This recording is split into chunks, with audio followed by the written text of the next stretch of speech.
10 দিনের খাবার ঘরে থাকার পরেও পেরেশান, চিন্তা। কিন্তু যেই অক্সিজেনবিহীন 5টা মিনিট বেঁচে থাকা আমাদের সম্ভব নয়, ওই অক্সিজেনের জন্য আমাদের কোনো পেরেশানি নাই, চিন্তা নাই। আমি আপনি রাতের বেলায় বিছানায় মাথা লাগায় চিন্তা করি না যে সকাল বেলায় যদি অক্সিজেন না পাওয়া যায় কেমন করে বেঁচে থাকবো? চিন্তা করা লাগে না কেন? বলে বেঁচে থাকার এই অপরিহার্য অক্সিজেন আল্লাহ তাআলা এত বেশি, এত সহজে আমাদের দান করেছেন যে আমার আপনার কখনো অক্সিজেন নিয়ে চিন্তা করা লাগে না। যদি আল্লাহ তাআলা একটু অক্সিজেন পাওয়াটারে কঠিন বানায় দিতেন, যদি আল্লাহ তাআলা শর্ত দিয়ে দিতেন যেই ব্যক্তি ঈমান আনবে সে ছাড়া কেউ অক্সিজেন পাবে না, তাইলে দুনিয়ায় একটাও বেঈমান থাকতো না। ঈমানদারের জন্য যদি আরেকটু শর্ত দিয়ে দিতেন কঠিন, যে সকালবেলায় ফজরের নামাজ আদায় করবে, মসজিদে যাবে, জোহর পর্যন্ত অক্সিজেন রিফিল হবে, জোহরে গেলে আসর পর্যন্ত, আসরে গেলে মাগরিব পর্যন্ত, মাগরিবে গেলে এশা পর্যন্ত, এশায় গেলে ফজর পর্যন্ত অক্সিজেন পাওয়া যাবে। বলেন তো এই দুনিয়ায় একটা বেনামাজি খুঁজে পাওয়া যাইতো নাকি? وَإِن تَعُدُّوا نِعْمَةَ اللَّهِ لَا تُحْصُوهَا। তোমরা যদি আল্লাহর নেয়ামত সমূহ গণনা করো হিসাব করতে পারবা না। নেয়ামত অগণিত, এই জন্য নেয়ামত কম দামি বিষয়টা এমন নয়।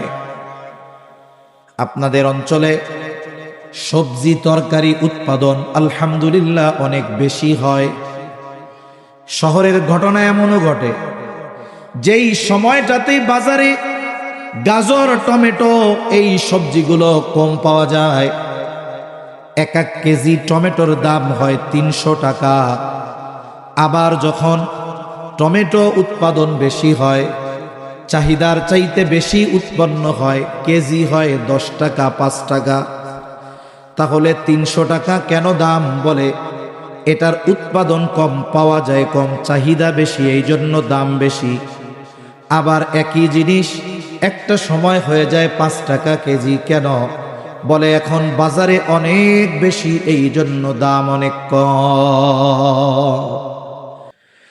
তাহলে আল্লাহ তাআলা অগণিত নেয়ামত দিয়েছেন, তাই এটা মনে করার সুযোগ নাই যে নেয়ামত অনেক বেশি এই জন্য দাম কম। বরং আল্লাহ তাআলা বান্দার জন্য এমন এমন দামি নেয়ামত অতি সহজে দিয়েছেন, বান্দা যদি এই বিষয়গুলো নিয়ে একটু ফিকির করত, চিন্তা করত, তাহলে ওই রবের নাফরমানি আমরা কখনো করতাম না। আমি যে কথাগুলো বলার ইচ্ছা করেছি, এই কথাগুলো যার সন্তান আছে তার জন্য, যার নাই তার জন্য, যে বিবাহ করে নাই তার জন্য, যে বিবাহ করেছে তারও জন্য। এই দুনিয়ায় দামি নেয়ামতগুলোর মধ্যে অন্যতম এক দামি নেয়ামত হলো সন্তান। যেই সন্তানকে আল্লাহ তাআলা দুনিয়ার অলংকার বলে ঘোষণা করেছে। আল্লাহ তাআলা কোরআনুল কারীমের মধ্যে বলেন, আল মালু ওয়াল বানুনা জিনাতুল হায়াতিদ দুনিয়া। আল্লাহ তাআলা বলেন সম্পদ, সন্তান এগুলো হলো দুনিয়ার অলংকার। তার মানে এই দুনিয়ার একটা পরিবারের সৌন্দর্য বর্ধন হয় তার সন্তানের মাধ্যমে। তাই তো এই দুনিয়ায় কোনো ব্যক্তির যদি হাজার হাজার কোটি টাকা থাকে, অনেক সম্পদের মালিক, বিবাহ করছে কিন্তু সন্তান নাই, এই ব্যক্তিকে যদি জিজ্ঞাসা করা হয়, ভাই আল্লাহ তাআলা আপনাকে হাজার হাজার কোটি টাকার সম্পদ দিয়েছে কিন্তু কোনো সন্তান আল্লাহ দেয় নাই, এমনটা না হয়ে যদি আল্লাহ তাআলা আপনাকে জীবন চলার মতো সম্পদ দিতেন, আর যদি আল্লাহ তাআলা 2টা সন্তান দিতেন, কোন বিষয়টা আপনার কাছে পছন্দনীয় ছিল? আমার মনে হয় এই অবস্থা যার, তাকেই যদি জিজ্ঞাসা করা হয় সবাই একই জবাব দিবে, যদি জীবন চলার মতো সম্পদ থাকতো আর আল্লাহ যদি 2টা সন্তান দিত, এটাই আমার কাছে বেশি পছন্দের হতো। তাহলে কোন ব্যক্তির সম্পদ আছে, সন্তান নাই, প্রকৃত পক্ষে ওই সম্পদ তাকে শান্তি দিতে পারে না, তার শান্তি নাই। আবার অনেকের আছে সম্পদ, সন্তানও আছে, কিন্তু দুইটা সন্তান মাদকাসক্ত, অবাধ্য, পাপাচারে লিপ্ত। বলুন তো, সম্পদও আছে, সন্তানও আছে, কিন্তু ওই রকম চরিত্রওয়ালা সন্তান যদি থাকে, ওই ব্যক্তির সম্পদ আর সন্তান তাকে শান্তি দিতে পারবে নাকি? আবার যদি কারো ক্ষেত্রে এমনটা হয় যে আল্লাহ তাআলা তাকে অনেক সম্পদ দেয় নাই, কোন মতে জীবন চলে, হয়তো সে রিক্সা চালায়, ভ্যান চালায়, দিনমজুরি, কৃষি কাজ করে, কোন মতে জীবনটা চলে, কিন্তু তার ঘরে যে বিবি সে নেককার।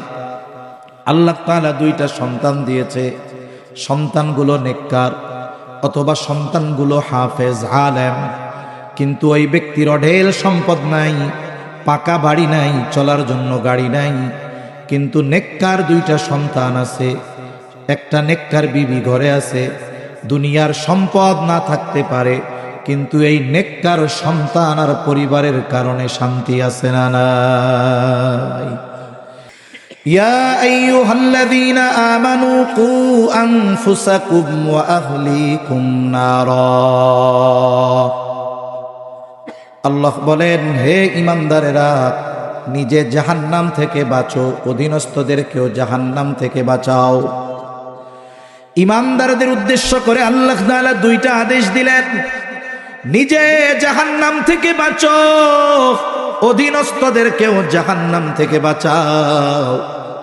একজন মানুষ ঈমান আনার মাধ্যমে অনন্তকাল জাহান্নাম থেকে বাঁচার নিশ্চয়তা পেয়ে যায়। কারণ নবীজি সাল্লাল্লাহু আলাইহি ওয়াসাল্লাম থেকে বর্ণনা হাদিস আসতে নবীজি জানায় দেন, কোন ব্যক্তির অন্তরে যদি যাররা পরিমাণ কল্যাণ থাকে, মুহাদ্দিসিনে কেরাম বলেন এখানে কল্যাণ দ্বারা উদ্দেশ্য হলো ঈমান। ওই ব্যক্তি যদি ওই যাররা পরিমাণ ঈমান নিয়ে মৃত্যুবরণ করতে পারে, দুনিয়ায় হয়তো পাপ কাজে লিপ্ত হয়েছিল, এই কারণে যদি আল্লাহ তাআলা তাকে শাস্তিও দেন, বলে ওই যে যাররা পরিমাণ কল্যাণ তথা ঈমানের কারণে আল্লাহ তাআলা একটা সময় তাকে জাহান্নাম থেকে নাজাত দিয়ে জান্নাতের মালিক বানায়া দিবে। তাই কেমন যেন আল্লাহ তাআলা বলে, হে ঈমানদারেরা, ঈমান আনার মাধ্যমে অনন্তকাল জাহান্নাম থেকে বাঁচার নিশ্চয়তা পাইলা। এইবার আমি আল্লাহর হুকুম আহকাম মানার মাধ্যমে, আদেশ নিষেধ মেনে চলার মাধ্যমে ক্ষণস্থায়ী জাহান্নামের শাস্তি থেকে তুমি নিজেকে বাঁচাও। আমরা কেমনে নিজেকে জাহান্নাম থেকে বাঁচাবো? বলে আল্লাহ তাআলার আদেশ এবং নিষেধগুলো মেনে চলার মাধ্যমে। দ্বিতীয় আদেশ, আল্লাহ তাআলা বলেন, তুমি একা শুধু জাহান্নাম থেকে বাঁচবা এটা হবে না, ওয়া আহলিকুম, তুমি তোমার অধীনস্থদেরকেও জাহান্নাম থেকে বাঁচাও। তাহলে কেমন যেন আল্লাহর আদেশ, নিজে জাহান্নাম থেকে বাঁচবা কেমনে? আমি আল্লাহর আদেশ নিষেধ মেনে চলার মাধ্যমে অধীনস্থদের বাঁচাবা কেমনে? তাদেরকে নিয়ে আদেশ নিষেধ মানানোর মাধ্যমে। কারণ এই দুনিয়াতে কোনো ব্যক্তি কাউকে জাহান্নাম থেকে বাঁচাতে পারবে না। আরেকজনের ঈমান আরেক ব্যক্তি আনতে পারবে না, আরেকজনের নামাজ আরেকজন পড়ে দিলে হবে না, রোজা আরেকজনে রেখে দিলে হবে না, বরং তাকে দিয়ে করাতে হবে। কেননা আমি আপনি তাকে জাহান্নাম থেকে বাঁচানোর জন্য এই বিষয়গুলো করার ব্যাপারে আদেশ দিতে পারি, ফোর্স করতে পারি, কিন্তু তার আমল আমি নিজে করে দিলে হবে না। জলিলুল কদর পয়গম্বর হযরত নূহ আলাইহিস সালাম, দীর্ঘ এক হায়াত আল্লাহ তাআলা ওনারে দান করেছেন, 950 বছরের হায়াত। উম্মতের মাঝে দীর্ঘকাল দ্বীনের দাওয়াত দিয়েছেন। একেবারে অতি অল্প কিছু সংখ্যক মানুষ ঈমান এনেছে। একটা সময় আল্লাহ সুবহানাহু ওয়া তাআলার ওই মহা আযাবের খবর চলে আসলো। নূহ আলাইহিস সালামকে আল্লাহ নৌকা বানাইতে বললেন, উনি নৌকা বানাইলেন। আল্লাহ রাব্বুল আলামিন ওই নির্দিষ্ট সময়ের জন্য নূহ আলাইহিস সালামকে প্রস্তুত থাকতে বললেন। একটা সময় ওই মহাপ্লাবনের ক্ষণ চলে আসলো, শুরু হয়ে গেল। সমুদ্রের পানি বাড়তে থাকলো, শুধু তাই না, জমিন ফেটে পানি নির্গত হতে থাকলো। আর ইমানদার যারা ছিল তাদেরকে নিয়ে নূহ আলাইহিস সালাম নৌকায় চড়লেন, অথচ নূহ আলাইহিস সালামের সন্তান ঈমান আনে নাই। নৌকায় উঠতেছে সবাই, পানি সময়ের সাথে সাথে বাড়তেছে। নূহ আলাইহিস সালাম ওই মুহূর্তেও সন্তানকে বললেন, সন্তান নৌকায় উঠো, তার মানে ঈমান আনো, নৌকায় উঠো। নূহ আলাইহিস সালামের সন্তান জবাব দিল, বাবা আমি উঁচু পাহাড়ের চূড়ায় চলে যাব, এই পানি আমাকে স্পর্শ করতে পারবে না। কিন্তু ওই প্লাবনটা এমন প্লাবন ছিল, গোটা পৃথিবীর 1 ইঞ্চি জায়গাও শুকনা ছিল না। আল্লাহ তাআলা গোটা পৃথিবীকে পানি দ্বারা প্লাবিত করে দিয়েছেন। নূহ আলাইহিস সালামের সন্তানও মারা গেল, ঈমান আনে নাই।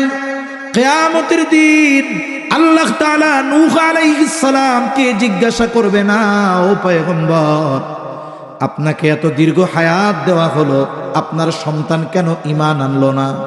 জিজ্ঞাসা করা হবে না। কেন হবে না? কারণ নূহ আলাইহিস সালাম সন্তানের ব্যাপারে চেষ্টায় কোনো কমতি রাখেন নাই। কিন্তু হেদায়েতের মালিক তো কোনো মানুষ নয়, নবী রাসূল নয়, হেদায়েতের মালিক যিনি তিনি কে? সাথে সাথে নবীজি সাল্লাল্লাহু আলাইহি ওয়াসাল্লাম বলেন, কুল্লুকুম রাঈনা ওয়া কুল্লুকুম মাসউলুনা আন রাইয়াতিহি। নবীজি সাল্লাল্লাহু আলাইহি ওয়াসাল্লাম বলেন, তোমরা প্রত্যেকেই দায়িত্বশীল, প্রত্যেককে তার দায়িত্বের ব্যাপারে জিজ্ঞাসা করা হবে। আল্লাহ তাআলা কিয়ামতের দিন আমার আপনার অধীনস্থদের ব্যাপারে এই কথা জিজ্ঞাসা করবে না। অধীনস্থদের মধ্যে অন্যতম হলো সন্তান। সন্তানের ব্যাপারে আল্লাহ জিজ্ঞাসা করবে না, তারে কি খাওয়াইছিলা, কি পড়াইছিলা, তার জন্য ভালো বাসস্থানের ব্যবস্থা করেছিলা কিনা, এইগুলো আল্লাহ জিজ্ঞাসা করবে না। মূল জিজ্ঞাসা হবে তাকে আমি আপনি কতটুকু দিন শিখিয়েছিলাম, এই ব্যাপারেই আল্লাহর আদালতে জবাবদিহিতার কাঠগড়ায় দাঁড়ানো লাগবে। এই হাদিসটা লম্বা একটা হাদিস, প্রথম অংশ পাঠ করলাম। এই হাদিসের মধ্যেও যতগুলো শিক্ষণীয় বিষয় আছে, এর মধ্যে অন্যতম একটি হলো সন্তানের দ্বীনি তারবিয়ত। তাহলে বোঝা গেল কোরআন এবং হাদিসের আলোকে সন্তানকে দ্বীনের উপরে গড়ে তোলা এটা অভিভাবকের জন্য আবশ্যকীয় কর্তব্য, ফরজ এক কাজ। এখন বিষয় হলো সন্তানের এই দ্বীনি তারবিয়ত, সন্তান প্রতিপালনের যেই এই পদ্ধতি শুরু হবে কখন থেকে? জেনারেল ধারণা, সাধারণ ধারণা, সন্তান যখন বড় হবে সন্তানের তারবিয়ত শুরু হবে। কিন্তু ইসলাম জানিয়ে দেয় না, না, সন্তানের তারবিয়ত এটা চলমান একটা প্রক্রিয়া, এটা সন্তান দুনিয়ায় আসার পরে শুরু হবে এমন নয়, বরং সন্তানের তারবিয়ত এটা সন্তান দুনিয়ায় আসার বহু আগ থেকে শুরু হয়ে যায়। তুনকাহুল মারআতু লিআরবাঈন, 4টি জিনিস দেখে মেয়েদেরকে বিবাহ করা হয়। 1 নাম্বার দেখা হয় তার সৌন্দর্য জামাল, 2 নাম্বার দেখা হয় তার বংশ, 3 নাম্বার দেখা হয় তার সম্পদ, 4 নাম্বার দেখা হয় তার দিনদারিত্ব। তবে নবীজি স্পেশাল ভাবে দিনদারিত্বের ব্যাপারে বলেন, ফাযফার বিযাতিদ দ্বীন, তোমরা দিনকে প্রাধান্য দাও। তার মানে বাকি 3 বিষয় যদি পরিপূর্ণ থাকে, চেহারাও সুন্দর, বংশ ভালো, সম্পদও আছে, দিনদারিত্ব নাই, তাইলে বিপদ। কিন্তু যদি ব্যতিক্রম হয়, দেখতে একটু শ্যামলা, চেহারাটা অনেক সুন্দর না, বংশ অনেক উচ্চ না, টাকা পয়সাও অনেক নাই, কিন্তু দিনদারিত্বের ক্ষেত্রে কোনো কমতি নাই, যদি কেউ বিবাহ করে একটু ধৈর্য ধরে, যে দিনদারিত্বের মধ্যে কোনো কমতি নাই, দিনকে প্রাধান্য দিয়ে যদি বিবাহ করে, যদি একটু সবর করে, আশা করা যায় যে এই নারীর গর্ভে আল্লাহ তাআলা এমন সন্তান তাকে দান করবে যেই সন্তান তার চক্ষু শীতলকরণের কারণ হয়ে যাবে। হযরত ওমর রাদিয়াল্লাহু তাআলা আনহুর কাছে এক ব্যক্তি গিয়া তার সন্তানের ব্যাপারে অভিযোগ দিয়েছে। অভিযোগ হলো সন্তান পিতার হক আদায় করে না। এইবার ওই ছেলেটাকে খলিফাতুল মুসলিমিন বলে, কি ব্যাপার, তুমি তোমার বাবার হক আদায় করো না কেন? ছেলেটা এবার পাল্টা প্রশ্ন করে বলে, খলিফাতুল মুসলিমিন, হক কি শুধু পিতা সন্তানের কাছে পায়? সন্তান কি পিতার কাছে কোনো হক পায় না?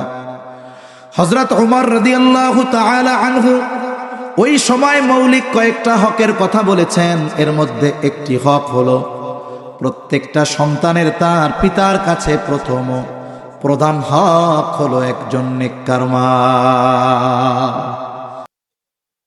নেক সন্তান চেয়ে আল্লাহ তাআলার কাছে দোয়া করবে। বলে সন্তানের জন্য দোয়া করা, নেক সন্তান চেয়ে দোয়া করা, এটাও সন্তান তারবিয়াতের পার্ট। কারণ দোয়া হলো এমন পাওয়ারফুল এক জিনিস যেটার দ্বারা মানুষের ভাগ্যকে আল্লাহ পরিবর্তন করে দেয়। এখন দোয়া করতে হবে নেক সন্তান চেয়ে, শুধু সন্তান চেয়ে নয়, বরং আল্লাহ তাআলার কাছে নেক সন্তান চেয়ে দোয়া করতে হবে। আর নেক সন্তান চেয়ে দোয়া করা এটা পয়গম্বর আলাইহিমুস সালামের আমল।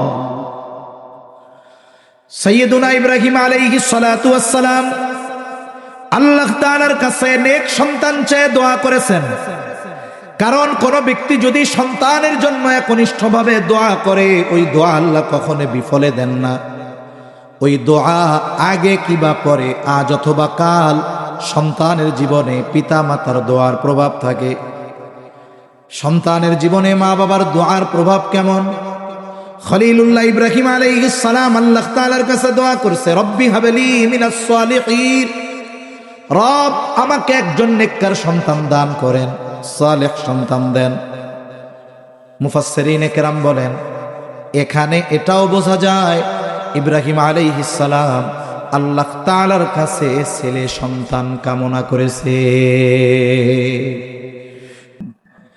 ইয়াহাবু লিমান ইয়াশাউ ইনাসান ওয়া ইয়াহাবু লিমান ইয়াশাউ যুকুর আও ইউযাওয়িজুহুম যুকরানাও ওয়া ইনাসা ওয়া ইয়াজআলু মান ইয়াশাউ আকীমা। তিনি যাকে চান তাকে মেয়ে দেন, যাকে চান ছেলে দেন, যাকে চান উভয়টাই দেন, আবার যাকে চান তিনি কোনোটাই দেন না। তাহলে ছেলে হওয়া মেয়ে হওয়ার নিয়ন্ত্রণ কার হাতে? জোরে বলেন। এখন আল্লাহ তাআলা আপনাকে মেয়ে দিলেন, সুসংবাদ, চেহারাটা কালা হয়ে গেল মেয়ের খবরে। বলে এই যে মেয়ে হওয়ার সংবাদ পাবার পর যাদের চেহারা কালো হয়ে যায়, এদের এই অভ্যাসটা কেমন যেন ওই জাহেলিয়াতের সময়ের লোকগুলার সাথে মিলে যায়। আল্লাহ তাআলা কুরআনুল কারীমের মধ্যে বলেন, ওয়া ইযা বুশশিরা আহাদুহুম বিল উনসা যাল্লা ওয়াজহুহু মুসওয়াদ্দাও ওয়া হুয়া কাযীম। আল্লাহ বলেন, যখন তাদেরকে কন্যা সন্তানের সুসংবাদ দেওয়া হতো, তাহলে কন্যা সন্তান হওয়া এটা দুঃসংবাদ নয়, এটা সুসংবাদ। কি সংবাদ? জোরে বলেন। বলছে কে? আল্লাহ বলেন, যখন তাদেরকে কন্যা সন্তানের সুসংবাদ দেওয়া হতো, যাল্লা ওয়াজহুহু, এই সুসংবাদে তাদের মুখটা অন্ধকারাচ্ছন্ন হয়ে যাইত। ইব্রাহিম আলাইহিস সালাম দোয়া করলেন, আল্লাহ তাআলা জবাবে কি বলেন? ফাবাশশারনাহু বিগুলামিন হালিম। আল্লাহ তাআলা বলেন, আমি তাকে একজন সহনশীল সন্তানের সুসংবাদ দিলাম। ইব্রাহিম আলাইহিস সালামকে আল্লাহ জবাব দিলেন, জানায় দিলেন, আমি তাকে সহনশীল একজন সন্তানের সুসংবাদ দিলাম। সন্তান দুনিয়ায় আসলো, আর সহনশীলতা হলো এমন এক গুণ, বলে বাকি ভালো গুণগুলোর সমন্বয়ে গঠিত একটা গুণ। যিনি হালিম তিনি আবেদ, যিনি হালিম তিনি সবের, যিনি হালিম তিনি শাকের। এক কথায় সমস্ত ধরনের ভালো গুণ সম্বলিত একটি সন্তানের সংবাদ আপনারে দিলাম। এইবার এই সন্তানটা বড় হয়েছে, বাবার সাথে চলার উপযুক্ত হয়েছে। আল্লাহ তাআলা বলেন, ফালাম্মা বালাগা মাআহুস সা'য়া ক্বালা ইয়া বুনাইয়া ইন্নী আরা ফিল মানাম আন্নী আযবাহুকা ফানদুর মাযা তারা। এই সন্তানটা যখন বাবার সাথে চলার উপযুক্ত হয়েছে, ইব্রাহিম আলাইহিস সালামকে আল্লাহ স্বপ্নে দেখাইলেন যে তিনি তার ওই কলিজার টুকরা সন্তানরে জবাই করতেছেন। আর দুনিয়ার সাধারণ মানুষের স্বপ্ন আর নবী রাসূলগণের স্বপ্ন এক নয়, বরং নবী রাসূলগণের স্বপ্ন হলো ওহী। নবী রাসূলগণের স্বপ্ন ওহী, তার মানে স্বপ্নে দেখতেছেন যে জবাই করতেছেন, এই জবাই করার আদেশ দিছেন কে? জোরে বলেন না কে? আল্লাহ। তা এইখানে পরীক্ষা তো একটা না, পরীক্ষা তো একাধিক। ইব্রাহিম আলাইহিস সালাম এইবার সন্তানের কাছে গিয়ে এই স্বপ্নের কথা বলছেন। আল্লাহ জবাই করার আদেশ দিয়েছেন, সন্তানরে তো বলার দরকার নাই, উনি আদেশ পালন করবে। তা উনি সন্তানরেও পরীক্ষা করতেছেন যে দেখি আমার সন্তান তো হালিম, আল্লাহ বলেছিল, দেখি আল্লাহর এই আদেশ মানার ক্ষেত্রে, আল্লাহর আদেশের আনুগত্যের ক্ষেত্রে আমার সন্তানটা কত দূর অগ্রগামী, একটু পরীক্ষাটা নেই। এবার উনি সন্তানকে গিয়ে বলতেছে, ইয়া বুনাইয়া ইন্নী আরা ফিল মানামি আন্নী আযবাহুকা ফানজুর মাযা তারা।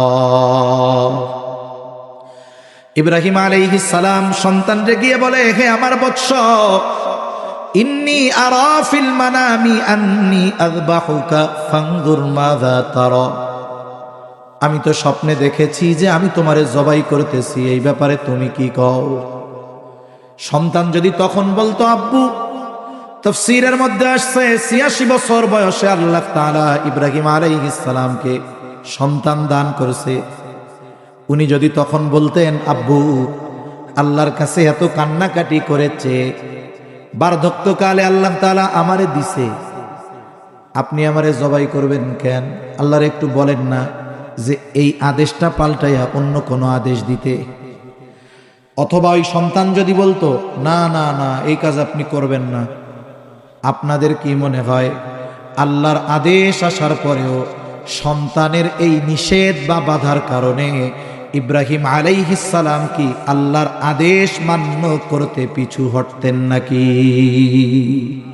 উনি পিছু হটতেন না, যা বলে বলুক, হাত পাও বাইন্দা শরীর তলে শোয়াই দিতেন।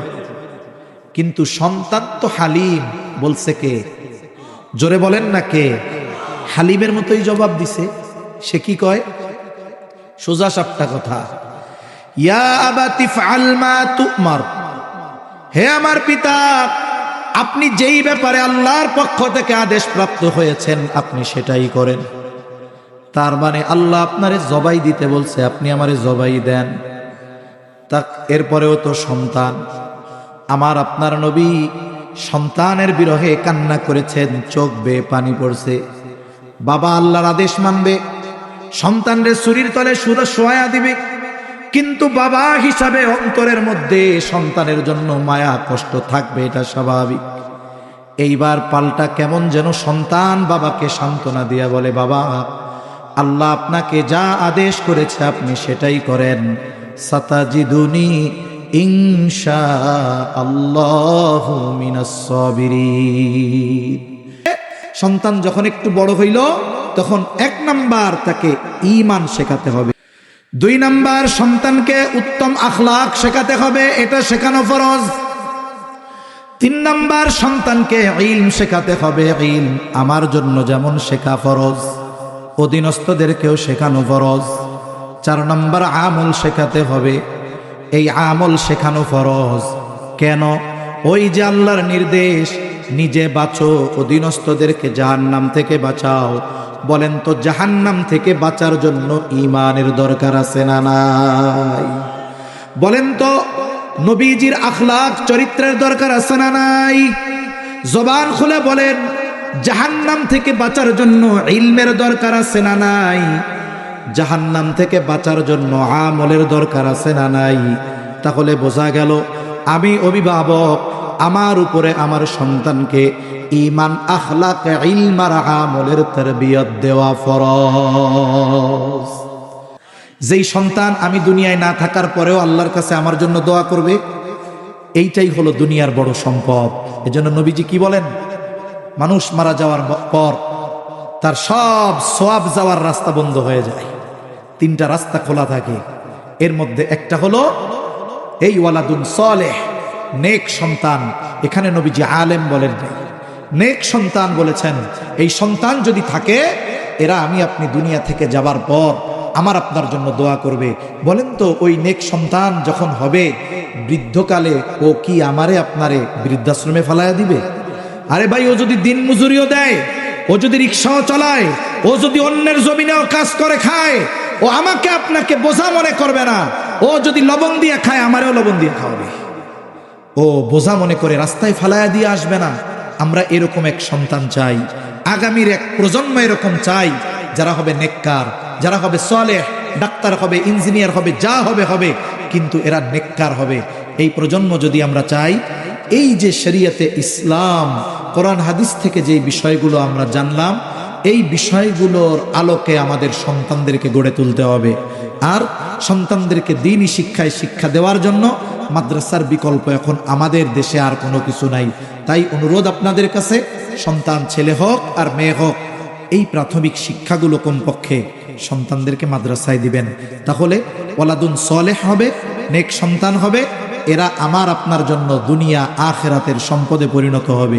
আল্লাহ সুবহানাহু ওয়া তাআলা আমাদের সকলের অধীনস্থদেরকে যেই পদ্ধতিতে জাহান্নাম থেকে বাঁচানোর চেষ্টা করা যায়, আল্লাহ তাআলা ওইভাবে আমাদের অধীনস্থদের জাহান্নাম থেকে বাঁচানোর চেষ্টা আল্লাহ করার তৌফিক দান করেন। আমাদের সন্তানদেরকে আল্লাহ তাআলা দুনিয়া আখিরাতের প্রকৃত সম্পদে পরিণত করেন। সকলে জবান খুলে বলি আমিন, আরো জোরে বলি আমিন। ওয়া আখিরু দাওয়ানা আনিল হামদুলিল্লাহি রাব্বিল আলামিন। আসসালামু আলাইকুম ওয়া রাহমাতুল্লাহি ওয়া বারাকাতুহু।